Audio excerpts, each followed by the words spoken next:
Hi, welcome to 190 Page. I am Scott.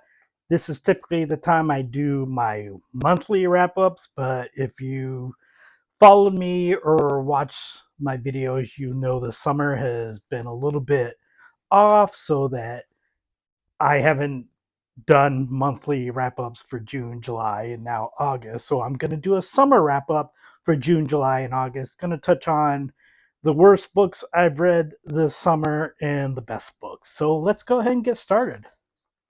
Also, I mentioned the summer's been off, except for hopefully next week when I post my 5 year battle PG Woodhouse.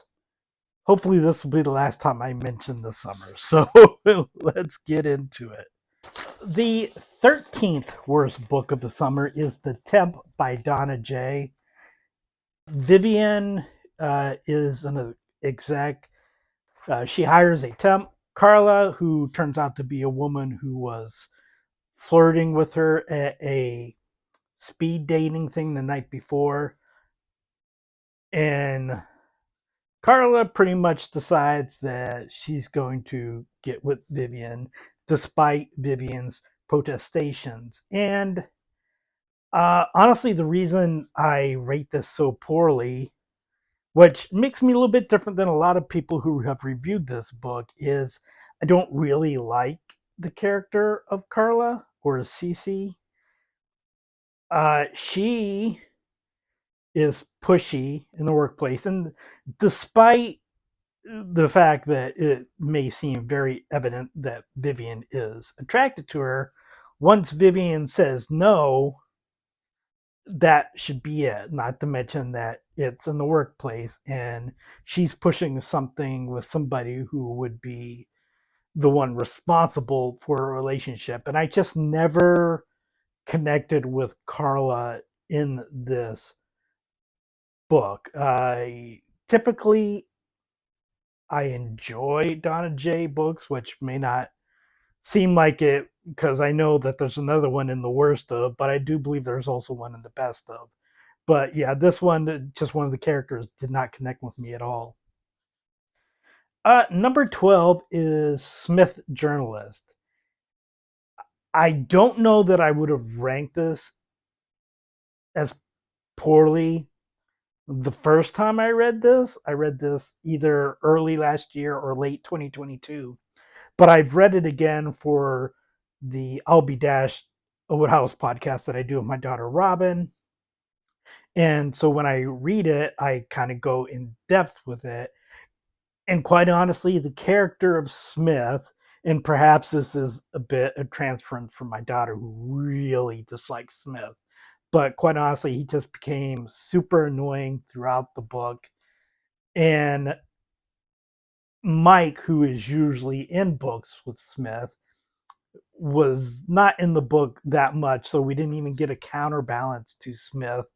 So, and also, this book is very similar to The Prince and Betty. It was written before The Prince and Betty, but it was published in book form after. But their plot lines are pretty much the same in Smith Journalist and chapter 12 of the Smith and Betty on. So that didn't help matters much. So number 11 is New Girl on the Street by Donna J. Lisa is an electrician. Moving next door to her is Bella, who used to be an old classmate. Lisa feel Bella acted poorly towards her in high school. I don't think it was bad as Lisa puts across from my point of view, but also this is years down the road. They're both adults. Lisa needs to grow her ass up.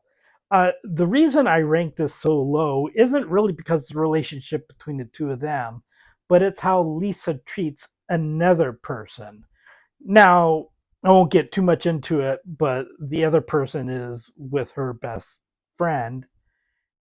This person does something they shouldn't have done, but the way Lisa set it up and the way Lisa acted, and especially after we learn something about this person, just really rubbed me the wrong way. And kind of like with Cece in the temp, just not a good person, but it seems like we're supposed to think they're a good person, and Lisa isn't.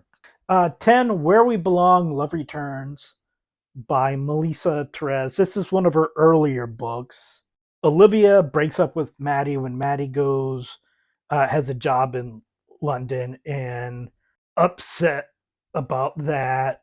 And then Olivia comes back in her life and wants to be with her. And this, much like another book that I think I will be talking about by Melissa Tress, another earlier book, too much back and forth. I want this. I don't want this. I want this. I don't want this. I want this.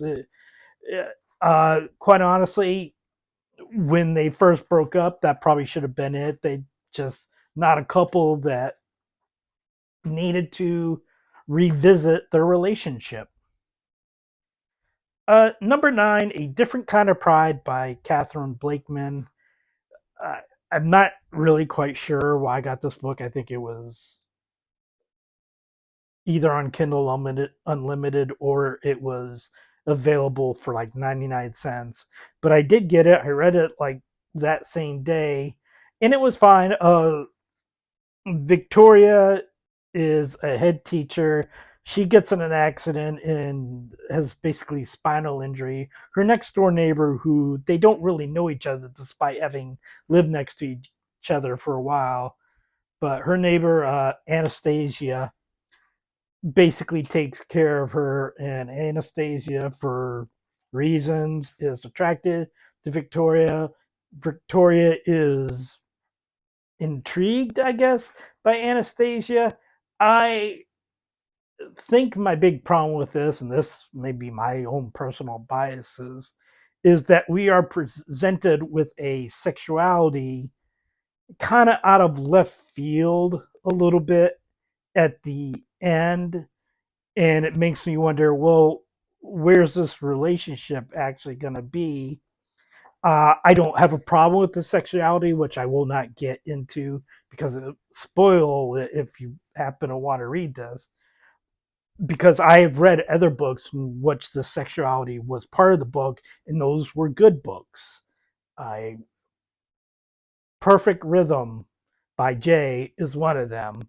So uh, if you don't want to get spoiled for this book, don't read the synopsis of that book. So uh, and it's just the spoiler is about one person's possible sexuality, and I'm like, I kind of wasted all this time, and it's like you get 90% of the way through, and then it's just like, oh, I'm this. And it's like, I'm fine with you being that.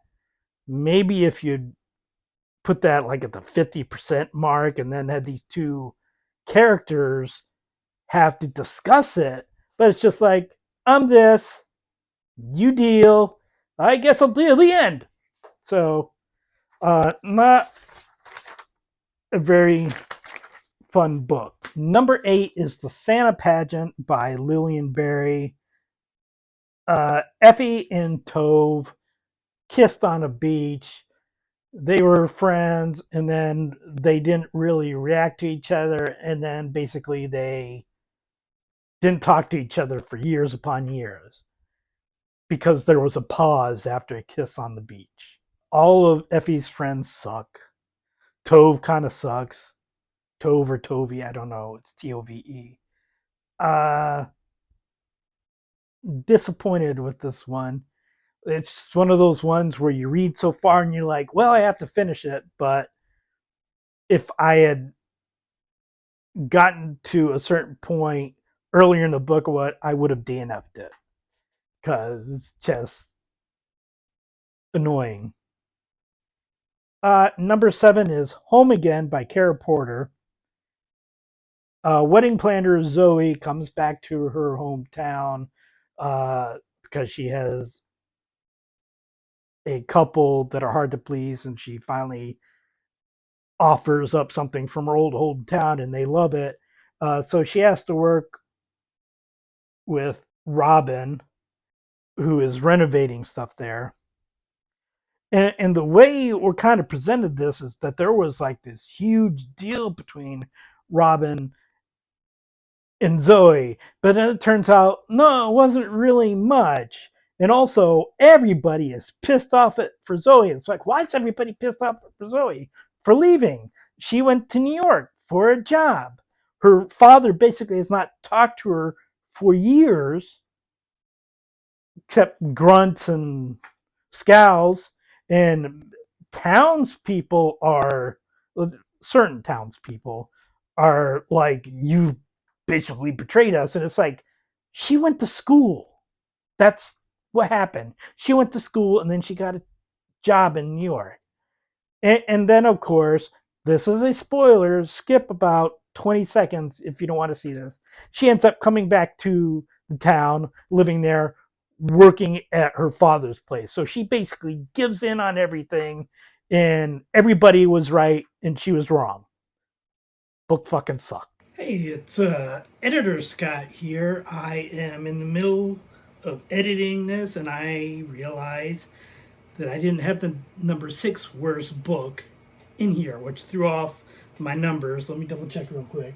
Yeah, number six is London Calling by Claire Lydon. Uh, Jess, who is from the UK, lived in Australia, had a very bad breakup, moved back to the UK, met a woman there, liked her. They kept going back and forth, whether, trying to get together. And then they finally kind of get together. And then Jess is kissed by a one night stand who she had the one night stand before she started getting together with, I believe Robin is her name. And Robin walks in and sees this, and there's just a lot of back and forth. It just takes forever. Jess is very wishy-washy, also very much like, it's one of those things where it's just like, this book would end if you would just do this one simple thing. And she doesn't do it. Why? Because this book would end, and that's the only reason. So that is worst book number six. And now we will go on to worst book number five. Moby Dick by Herman Melville. Yeah, I know. It's a classic. Sure, it's a classic. I tried to read this in the 11th grade when everybody else in Mr. Moody's class just got by watching the damn movie. And I'm like, oh, I'm going to read this. I tried to read it, couldn't get through it. I always have said that this is like a 20-page short story in a whale encyclopedia. I was being facetious. I have finished the book. I was not being facetious. I was being correct. I just didn't know it. The first, I don't know, 20 chapters of this book is very good. Uh, Ishmael meeting up with Queequeg and their relationship, which I, I know I read a lot of sapphic queer romances, but seems a little gay.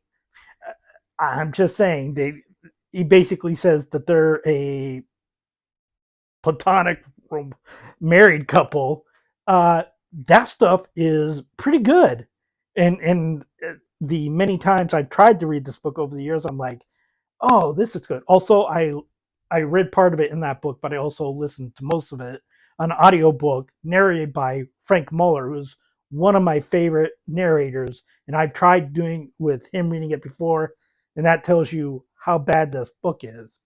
But I finally get it, and then once I finally get on the boat, hardly any mention of Queequeg until spoiler. Oh yeah, he's dead, but Ishmael gets to float on his coffin.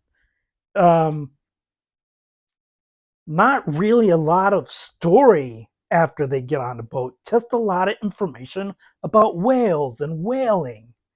And probably the most frustrating book I've read this year, maybe. Uh, For how highly this is esteemed, it's definitely the most frustrating. There's probably other ones that I am more frustrated, but those are books that have been like independently published and not like seen as a masterpiece for 170 years or so. Number 4 is Secrets of the Italian Villa by M.J. Milne. Jem goes to Italy to help her friend who isn't able to go to her. So basically, she's running an Italian villa where it happens that 13 lesbians, some group, go there. Also, there's a mystery there. And some of these I just kind of have to spoil a little bit. The big thing is that Jem is pretty much manipulated by people who love her uh, uh, to go there, and that's a problem I have with a lot of books when people manipulate somebody they love. If you have to manipulate somebody, even if it's for good reasons, you're not a good person. That's Scott's line in the sand. We will see this again, at least with the number 1 worst book, but possibly other ones. Number 3 is Naked by Melissa Therese. This is also another early one that she wrote. It may be her first book. I'm not positive though. Lakin and her girlfriend are broken up. Her girlfriend has been very manipulative with her. She encounters Ava, who is very attracted to Lakin, except for the physical, not really for any reason that I can see. And they just go, this is kind of like what I was talking about earlier, but back and forth. I want to be with you. I don't want to be with you. I want to be with you. I don't want to be with you. And I'm just like, if I'm Ava, it's like, yeah, I'm done. Bye. I understand that Lakin is kind of broken, but uh, because she was broken by somebody else doesn't mean she gets to be, I'm not going to say abusive, but it kind of gets almost to feel like abuse. I wasn't enjoying it. There's no way that this couple lasted uh, beyond barely past the last page of the book. You didn't get to the back cover and they were already done. Number 2 is The Road Home by Aaron Zach. Uh, I tend to enjoy Aaron Zach's later works. Home for the Holidays is probably her standout. But her earlier works, uh, Gwendolyn Carter is an actress, and as we are pointed out by several different characters in here, not a good one. Not that we see she isn't a good one, but if you go by what people tell her, she isn't. She goes back home for her father's birthday. Turns out that her mother is sick. She also encounters uh, Lila, who's basically her parents' surrogate daughter, is an assistant coach for her mother, volleyball coach. Uh, she's also gay, which is like whatever, but one of the reasons Gwen and her parents don't really communicate often is because they basically did not react very well to her coming out. And this is one of those novels that I talk about occasionally where the author decides somebody's in the wrong. And no matter what we're presented in the book, that person is in the wrong. This is a Georgia Beers specialty, but Aaron Zach did it here. Gwen is in the wrong. Despite all the evidence that we see differently, Gwen is in the wrong. And we see a lot of evidence differently. I'm not saying Gwen is a perfect person, but of the 4 main characters, Gwen, her parents, and Lila, Gwen is to me the best person, and she gets shit on by everybody, including the author, even though the author has not presented us evidence that she's not a good actress, evidence that she's not a good person, evidence that she needs to be the one to get over herself because of the way her parents treated her for being gay. And also her mother sucks. I don't care if you're on your deathbed. Manipulation still sucks. Uh, number one, number one worst book is I Dare You to Love Me, and I did not, by Laurie G. Matthews. Uh, Danielle is a doctor. Her fiance, Will, I believe, got a dog for them, not really asking her.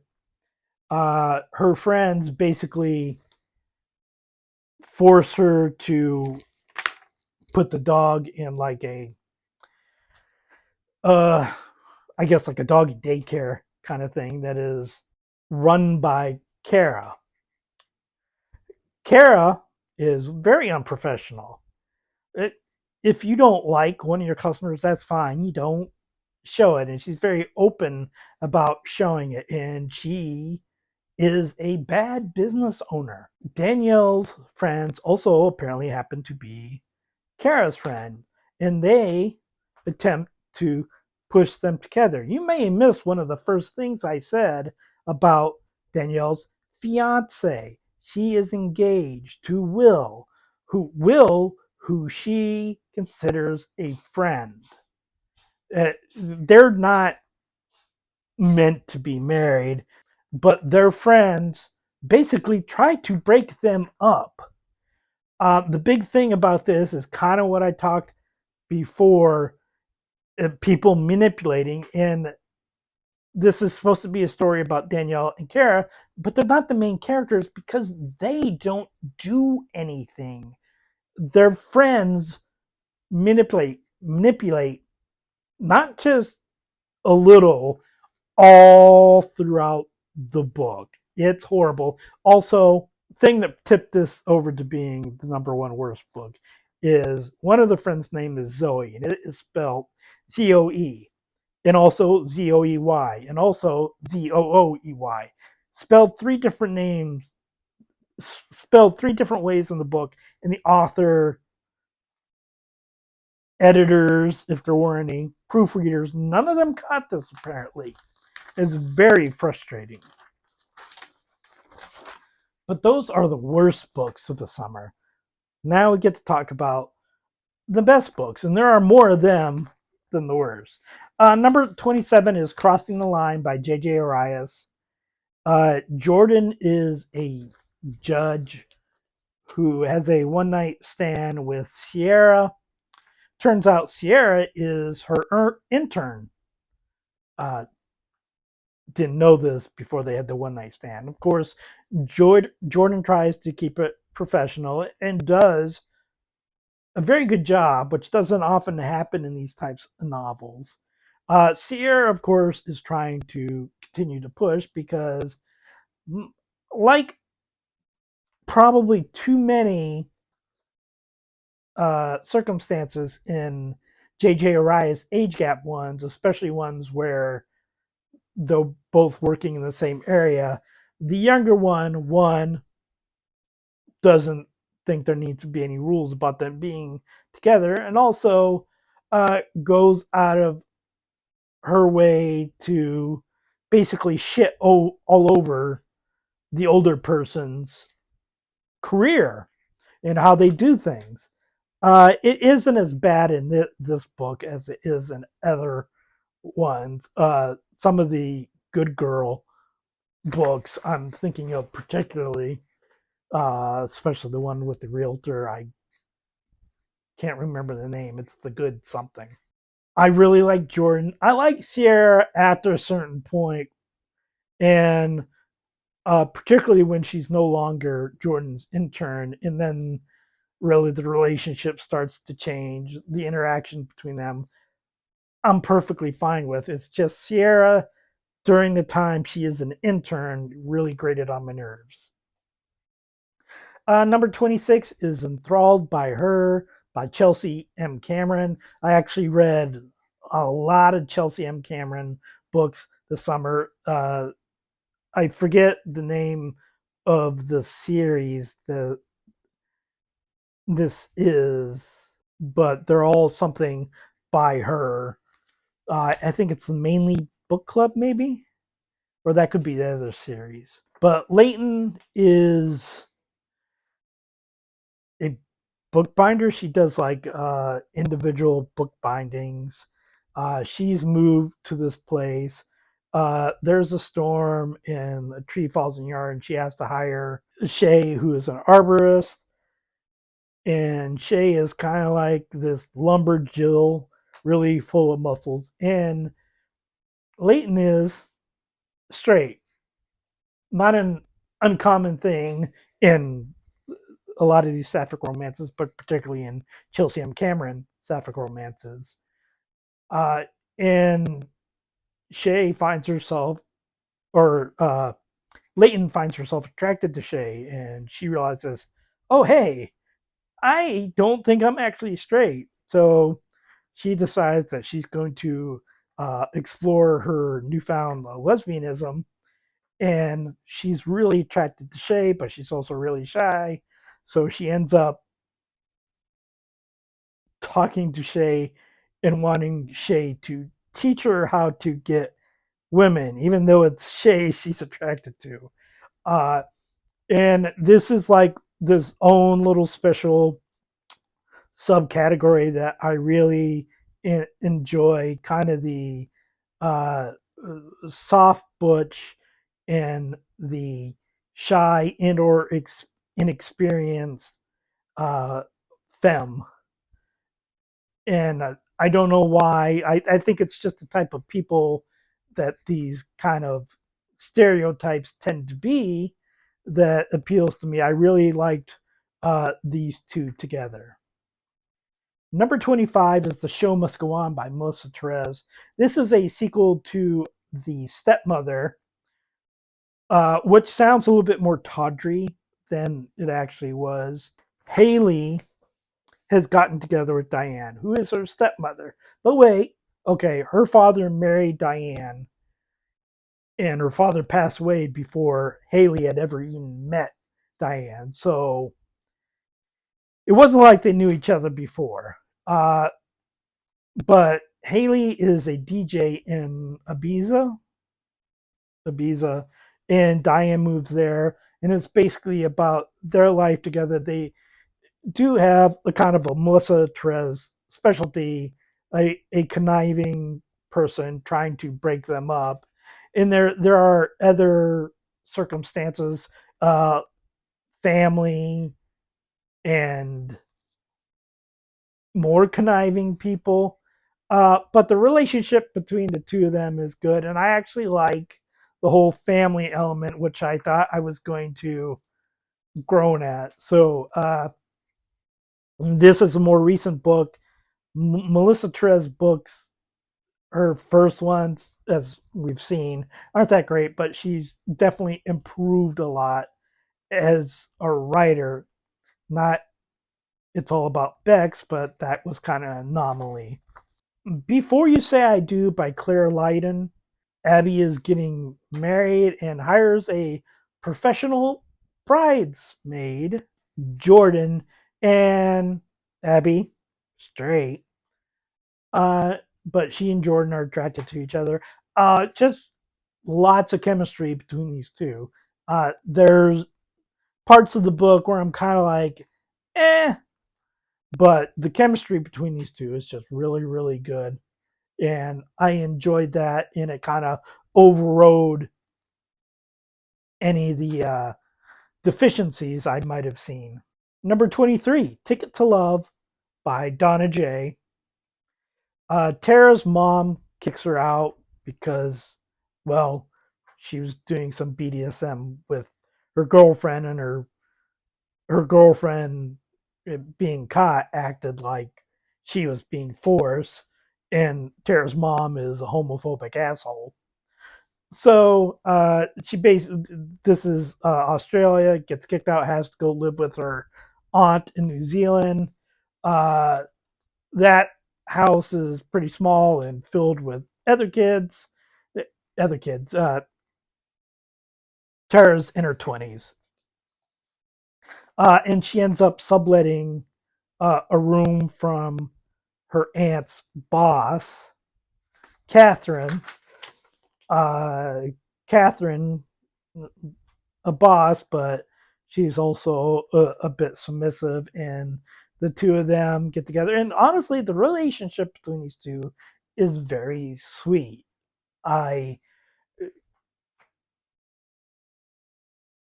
sometimes have trouble with the BDSM novels, mainly because my thinking about is that BDSM is kind of one area, but hey, you can still be decent people in other areas. And I think there are some books where it's like, no, I kind of dominate you slash humiliate you here in the bedroom or wherever, but I also do it outside of that too. And it's like, I don't enjoy that. I understand that, don't understand that, but that we have the opposite here. That's why I've decided I have one book I'm finishing because it's not awful, but I'm not going to be reading any more Hildred Billings and Cynthia Dane books as co-authors because they pretty much have the same thing. It's like, and I understand people enjoy that. If you enjoy that, if that's something you want, that's perfectly fine. It's just not my thing. I'm okay doing that in your sex life, but when you're kind of abusing it outside, it's not good for me.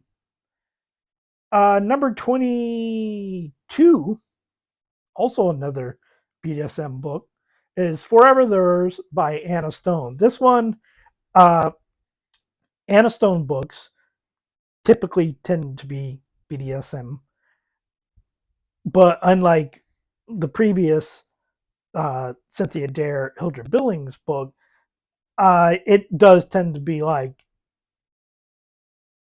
the BDSM is not how I treat you when we're just like out in public or we're not doing that. I see you as an equal here. Um, but Anna Stone books also tend to be a little similar to other Anna Stone books. The reason this one stands out is that it's actually three people. Chloe is a florist who is a submissive. She meets Gabriella, and then she meets Dana, Gabriella's partner. Uh, both of them are Doms, but Gabriella is also a switch. So Gabriella will be a submissive for Dana, but dominate Chloe, and Dana's just dominate. And also Gabriella, when she is submissive, she is a submissive brat. There's a lot of terminology that I was not used to uh, before starting to read sapphic romances. I really like the relationship between the three. Honestly, this is the most loving relationship in any of the Anna Stone books that I've encountered. I think I've read all of them at this point, or at least all the ones that were available. Uh, I think a lot of it really depends on Chloe. And what I said before is like how they treat each other outside of the BDSM is really important to me. And they're all very caring outside of it. So I guess I like nice BDSM. Number 21 is Informed Consent by Rachel Spangler. Brooke and Tegan have a one night stand. Brooke is a therapist. It turns out Tegan is hired by uh, the company that she works for, and she's kind of a trainee kind of thing. So it's like, oh, this is not good. The thing I like about this, because I I know a therapist very well, and I talked to them about this. And before I read the book, and I was like, "Oh, this is gonna be bad," because they get very upset about how therapy and therapists are treated in some of these books, because it's kind of like, yeah, it's no problem. It is a big problem. But I really like how this book handled it. It like the two of them almost immediately notified people about like, hey, we didn't know we were going to be working together, but we did this. So, and there was a big thing about how they're going to handle it. Brooke would not be directly overseeing Tegan, and of course, they don't get together for a large part of the book after this. Uh, I think the author actually spent a decent amount of time researching it and planning it out to basically have it work in a real world situation, which I don't think is often the case in these type of books. Oftentimes it'd be like, it's bad, but we're gonna do it anyway. And they just do it and then it's fine. And it's like sometimes the quality of the story can get you past that, but sometimes it's like, no, that's just not gonna work. That's a lame fantasy. It did work here though. Number 20 is A Family Affair by Harper Bliss. I tend to find that Harper Bliss books tend to be better the more taboo she is. In this one, Kate's married to Kevin. They've been trying to have a baby, it hasn't been working. Kevin's basically kind of been absenting himself from the situation, so Kate's kind of left on her own. Uh, she spends a lot of time with her sister-in-law Stella, who she doesn't think much about at first, but then the two of them grow closer together, and everybody has to deal with the fact that these two people are having an affair, and one of them is married to the brother of the other. And Harper Bliss doesn't really shy away from the situation and the consequences of that. I do think that Kate and Stella are a much better couple than Kate and Kevin. I do feel for Kevin. I don't think Kevin is made to be a bad person just so we can say, oh, yeah, it's okay that the two of them are together. It's still wrong what happened, but I understand. Number 19 is Fighting for Eve. I read all of Jordan Kelly's the author. I read all of her Eve novels. All of them were pretty good, but Fighting for Eve, I think, is the best.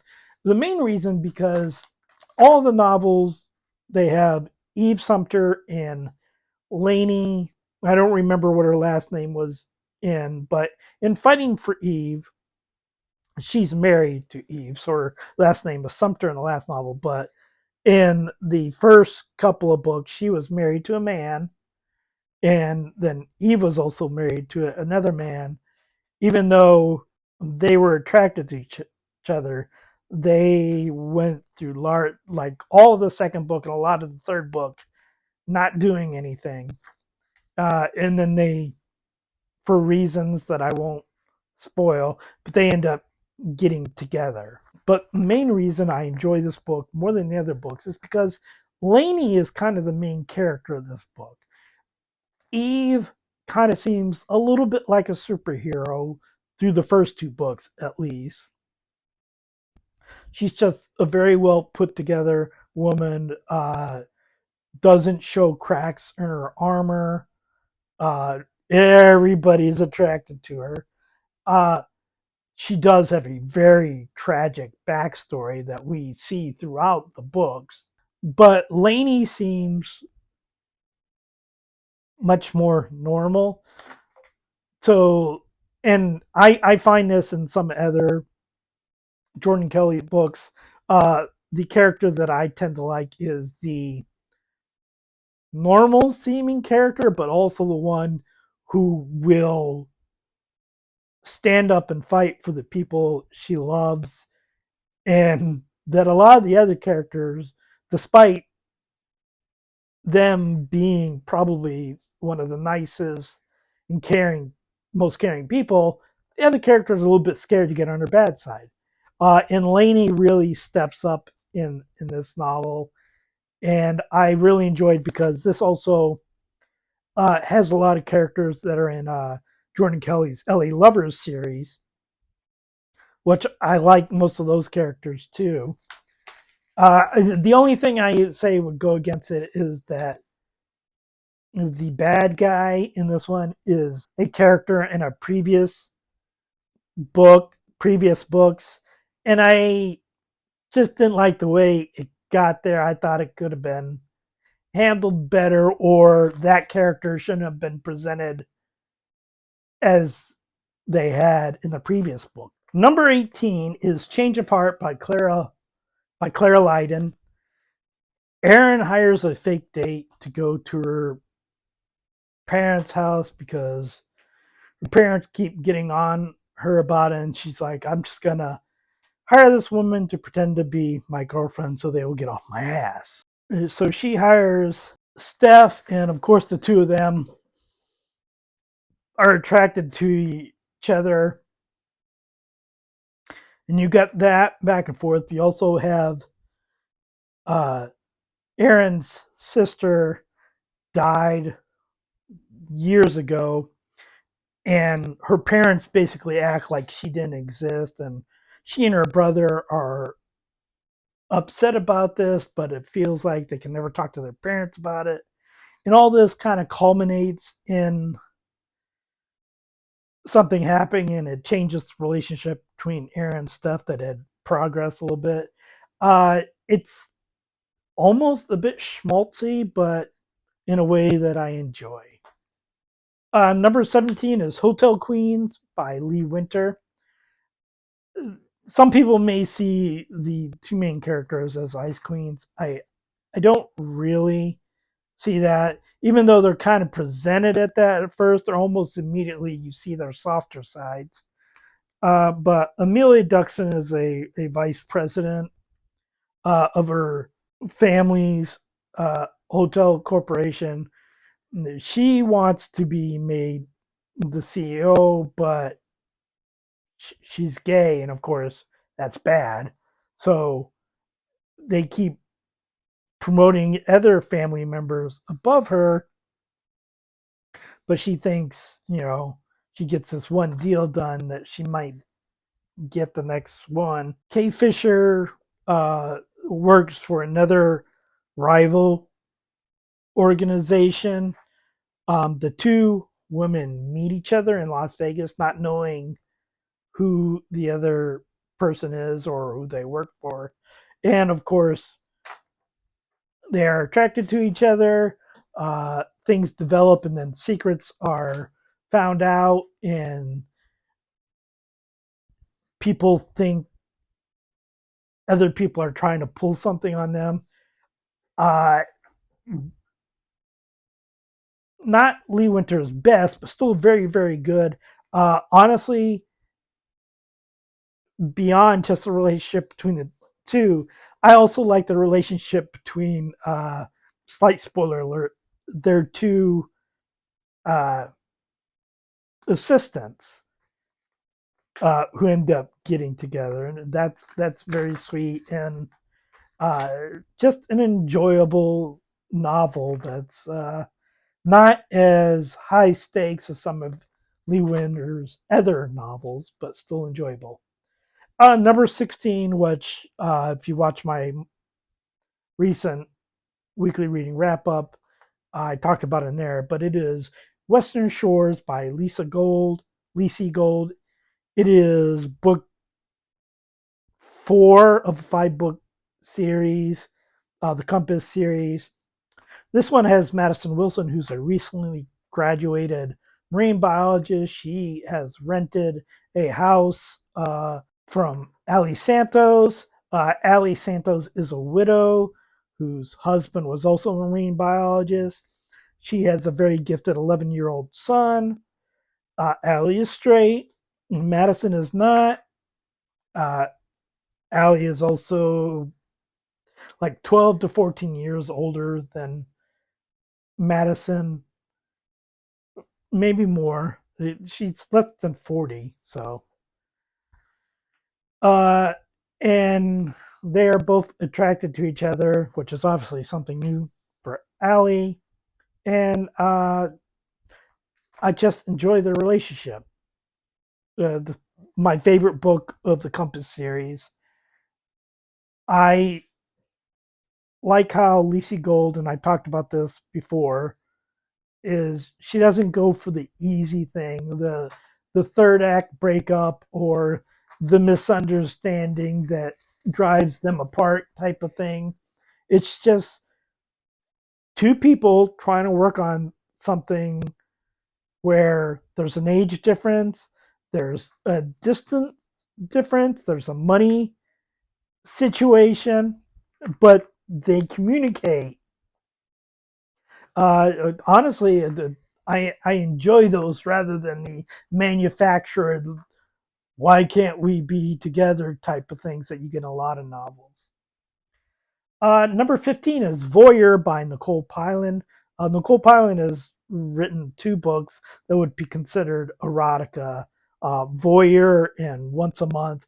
Uh, they both have a very similar type of story.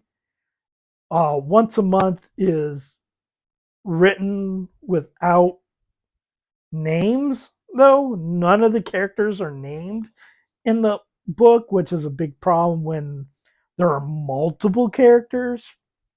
And there are other reasons why it wasn't the worst book I read this summer, but it really pales in comparison to Voyeur, which, as I said, has similar plot line, somewhat. Uh, but one, the characters are named, very good, but also the romance is more interesting. Goes to an art installation, and it turns out it's an art installation where you can watch people have sex. I don't know exactly how you could get a city to approve this as a art thing, but I guess it's possible. Silver Kincaid, who is the director of this art thing, sees her and almost immediately is like enamored by her. But Honor just has recently come out, technically very sexually inexperienced. That changes quickly. But there is the romance between these two people, but also kind of an exploration of polyamory, which you don't often see in the Cole Pyland books, although you do in her erotica books, apparently. This was just a fun read. I could see reading this book again. I can't see reading Once a Month again. Uh, Enjoyable. Number 14 is Misconnection by Stephanie Sheh. This is book two in a series. I can't remember the name of the series though. I forget, but it's set in San Francisco.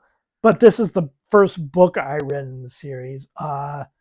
Didn't care particularly much for the first book. I thought the third book was a little bit better than the first, but none of them were as good as this one. Uh, Avery works in HR at this restaurant.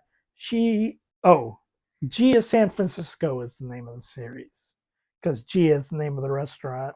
Or so, but she meets Kai on a flight, and they pretty much talk throughout the flight. And after the flight, Kai kisses Avery. Avery is straight.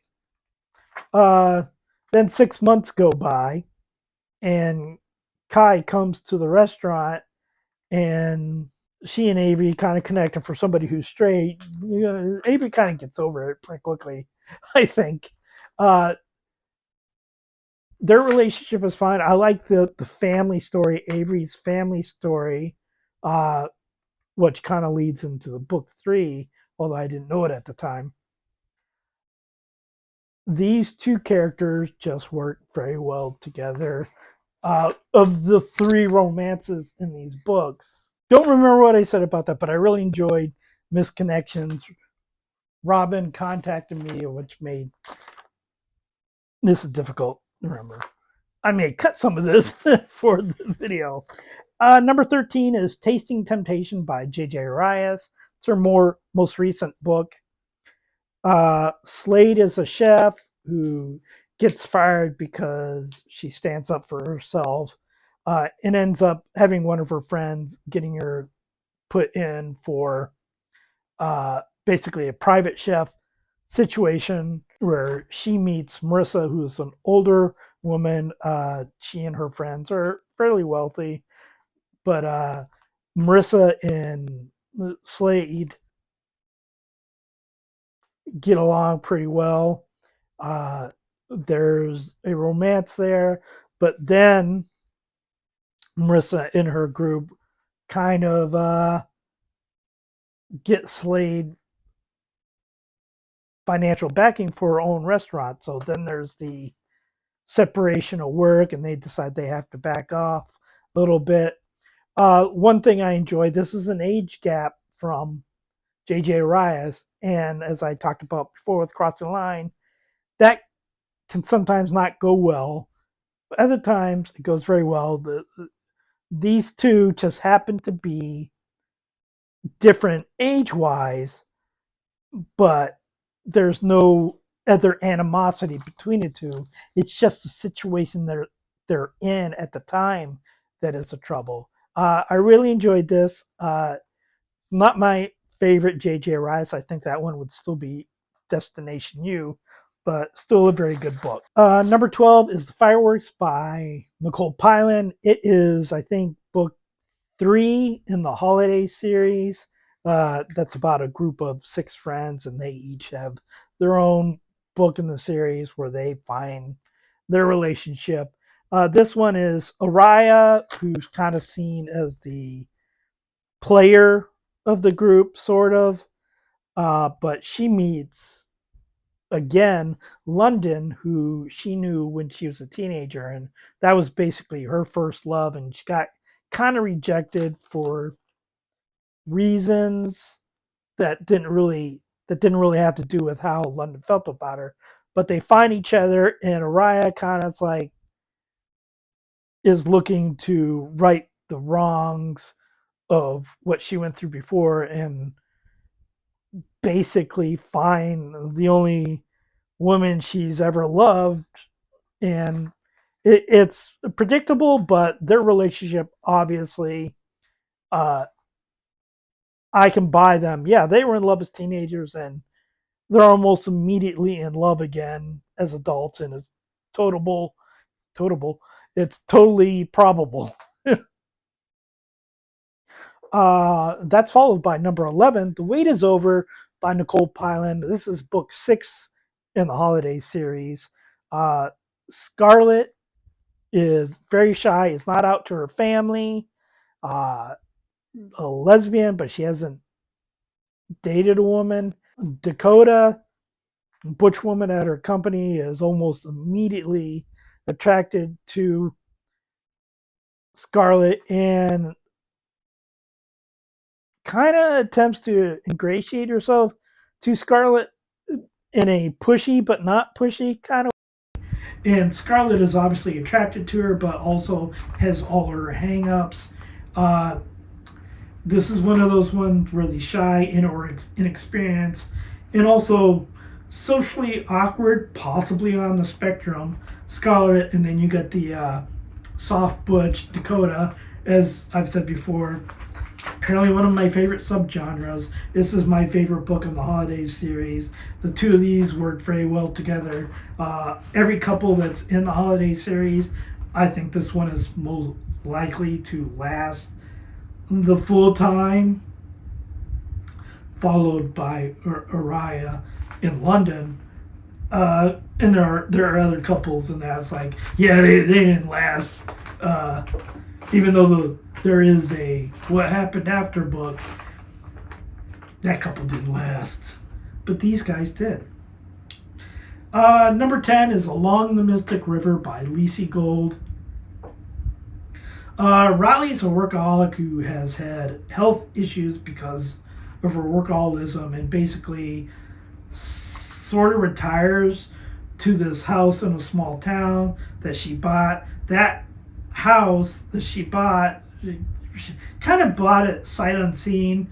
It's also the dream house of Quinn, who used to live in the house. And with most books, this would kind of make them enemies at the beginning, but they're not, because this is a Lacey Gold book and she doesn't do things that way. The two of them slowly come together romantically, but they're not these strange obstacles in the way. Really, the biggest obstacle is Riley not taking care of her health, even though she should. Just another one where I really enjoyed the romance. Number 9 is Coming Out by Jordan Kelly. This is part of the LA Lovers series. This is book 2, I think. I talked before in Fighting for Eve, Lainey being a certain type of character. Ellie in this book and throughout the LA Lovers book is that type of character. The caring and kind one who is strong for others and who her friends know not to get on the bad side of. Because if you get on the bad side of Ellie, you did something wrong. She meets a Dr. Hunter who has her own issues. Ellie is a lesbian, but she's not out because her parents are the worst. And that's going at the beginning of the book. By the end of the book, you're like, oh yeah, they're the worst. It also introduces us to Danny and Claire, who will have their own book later down the line, which was good, but a lot of that book kind of goes over stuff in this book. This is the best of the LA Lovers series, mainly because Ellie is the best. Number 8 is No After You. This is book 1 in the Celebrity series book, even though it was technically published after the other books. But it introduces us to Danny and Peyton, who play a big part in the other books. And so we get to see how their romance started. They are both straight women until they're not. They just work together as a couple. And one of those couples, you're like, yeah, they will last. Number 7 is The Lighthouse Keeper by Eliza Linsky. This is set in 1874. I don't typically read historical sapphic romances or historical romances at all. But I was reading some of Eliza Linsky and I just ended up reading it. Enjoyed it. Lizzie works for her parents' grocery store. They often deliver stuff to the lighthouse, where there is now Joe working there as, I guess, an assistant lighthouse keeper. There's a title for it, but I don't remember what it's called. But Joe is actually Joanna, who dresses herself up as a man. And she and Lizzie get together. And this is 1874. A woman dressing as a man. A woman being with another woman, which doesn't, as far as being revealed to the public, isn't played as much. But them having to hide. I really enjoyed this novel. I'll be quite honest. The reason why it's at number 7 and not like number 15 or so is because the epilogue of the book is on Thatcher Island, which is a pair of lighthouses that are off at Cape Ann outside of Rockport, which is where I grew up the first couple of years of my life, and I have visited Rockport several times since. So, very enjoyable book, plus one of my favorite places in the world. Number 6 is In the Mirror by Lacey Gold. Technically, Lacey Gold and Madeline Taylor, but Madeline Taylor is Lacey Gold. Madeline Taylor is basically Lacey Gold when Lacey Gold writes erotica.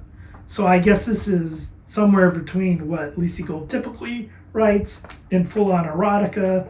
So they write it together, the same person. I don't know. I didn't know that Madeline Taylor was actually Lacey Gold until I read like one of the about the author things at the end of one of her books. But Faith is a photographer.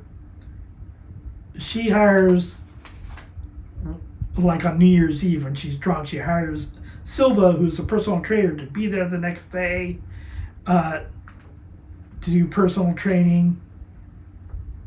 The two of them grow close together, and then Silva has an accident which her apartment building doesn't have a lift, so she ends up staying with Faith while she heals. And of course, they grow close together. Faith is straight.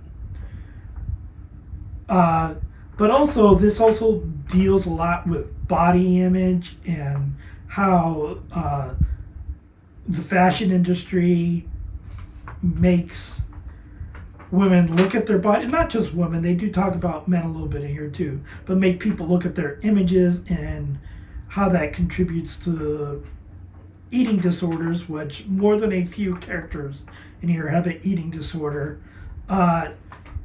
Also, the relationship between the two of them, just really love that. I really enjoy how Faith's art, her photography is used. I think my favorite Lacey Gold book that I've read this summer. Number 5 is You Like It Darker, a story collection from Stephen King. There are, I believe, 8 or so short stories in here. There are 7 short stories in here and 5 novellas.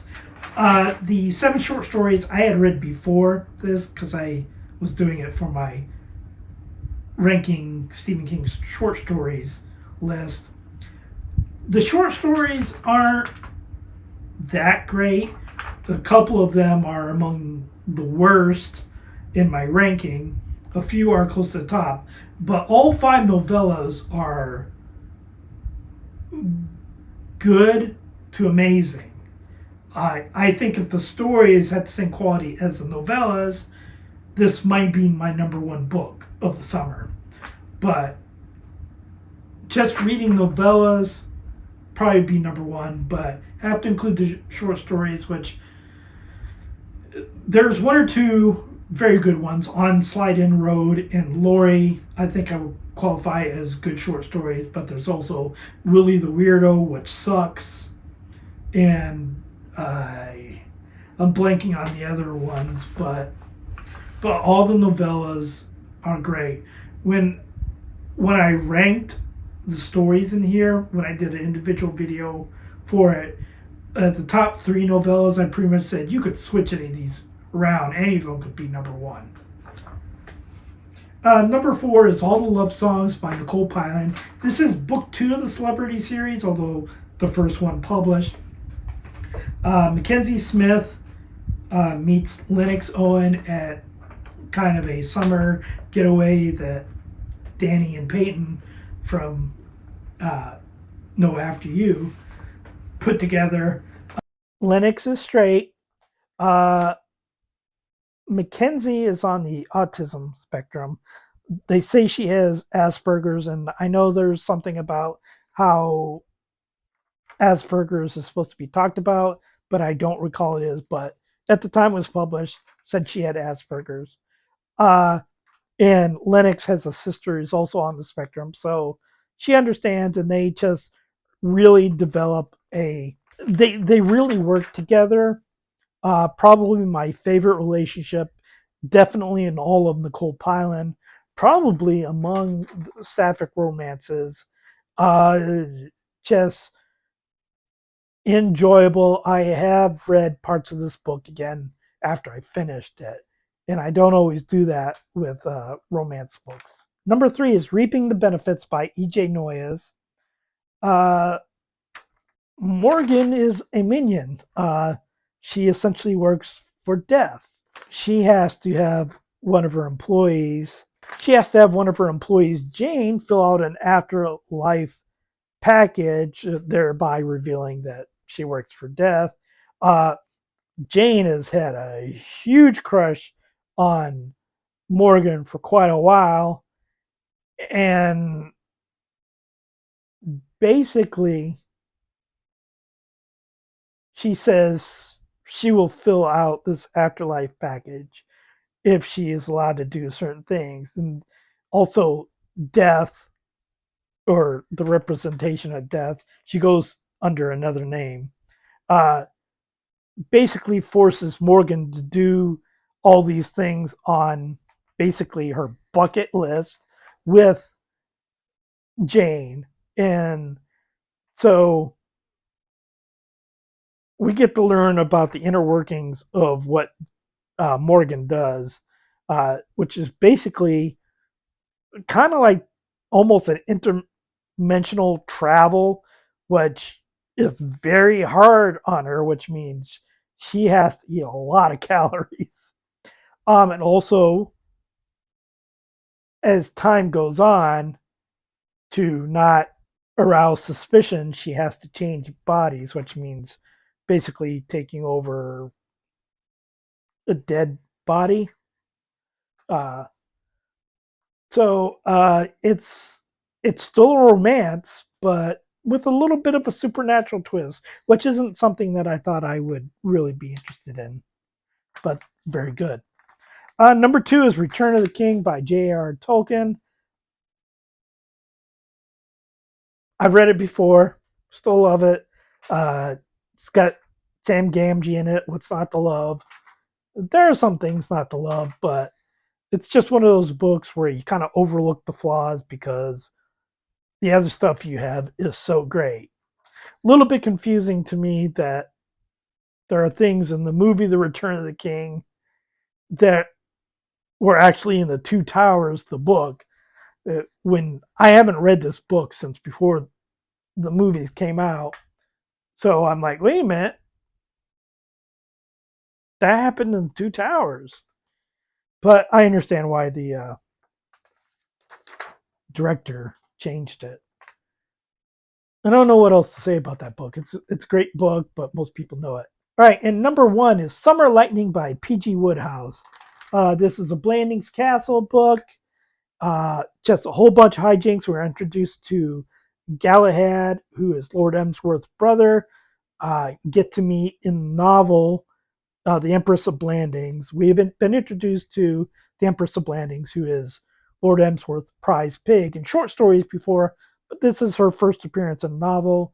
Got different couples trying to get together and they're breaking up, different people getting engaged to other people because they're upset at another person. Pig getting stolen by one person, then stolen by another person, hidden in different places. We got the efficient Baxter, who is kind of a stick in the mud, but is also really good at his job, except Lord Emsworth hates him. Uh, got interfering ants, just and Lord Emsworth being Lord Emsworth. Uh, just a great novel. And it's followed by Heavy Weather, which is pretty much a sequel to it, which I will be reading probably in the next 6 to 8 months for the podcast I do with Robin. But it's probably as good as Summer Lightning. And I have that book here. Forgot I had the physical copy. There's like 4 Blandings Castle books in there. So that is my summer wrap up. Hope to get back next month to doing monthly wrap ups so I'm not over an hour long. Uh, until then, please like and subscribe, leave a comment. Talk to you later.